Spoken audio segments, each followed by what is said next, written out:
Broncos clinched the playoff berth. They came from behind to beat the Bengals 20-17 in overtime. I'm Brian Clark at CineSport, looking at the game and looking ahead towards Week 17 with Howard Balzer of the Sports Exchange. Howard, how impressive was this win, especially for Brock Osweiler, as he's now got the Broncos in the playoffs? I think it was very impressive, especially when you consider the way the Broncos have played the last few weeks with not being able to score in the second half.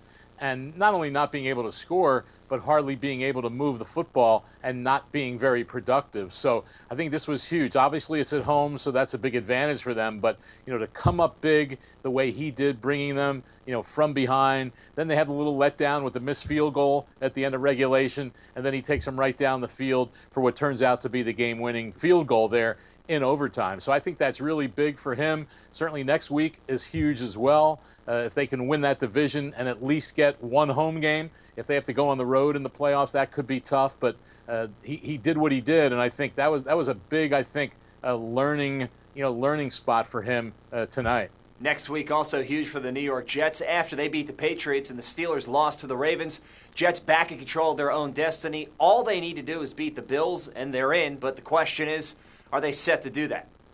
Well, they're certainly capable of doing it. It's not going to be easy. You know that Rex Ryan would like nothing better than to knock his former team potentially out of the playoffs.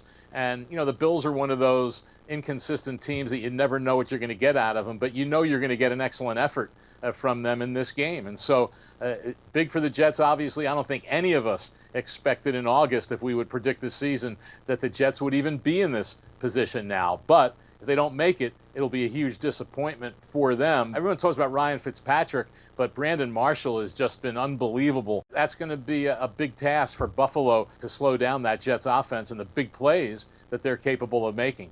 And we know the Browns aren't going anywhere near the playoffs. They're going towards the top of the draft. And some word coming out, they might keep Mike Pettin but fire the GM Ray Farmer. Do they need a complete house cleaning, or is there something worth salvaging in Pettin? How do they go about building towards this offseason? I think somehow Jimmy Haslam has to figure out. What's really ironic about this, guys, is that Jimmy Haslam comes from one of the most stable organizations when he was a part owner of the Steelers. And yet everything he's done has been anti-Steelers with the Browns. And the more you change, then the more problems you have. What he has to somehow figure out how to do is get everybody in that organization on the same path, on the same plane, and working together. Because in this league, the more you change, the more problems that you're going to have. And I think that's something that the Browns have obviously not had for a long time now. And the rest of the AFC North certainly proof positive of that with the Ravens, Steelers, and Bengals. Howard Balzer, the Sports Exchange. Thanks, Howard.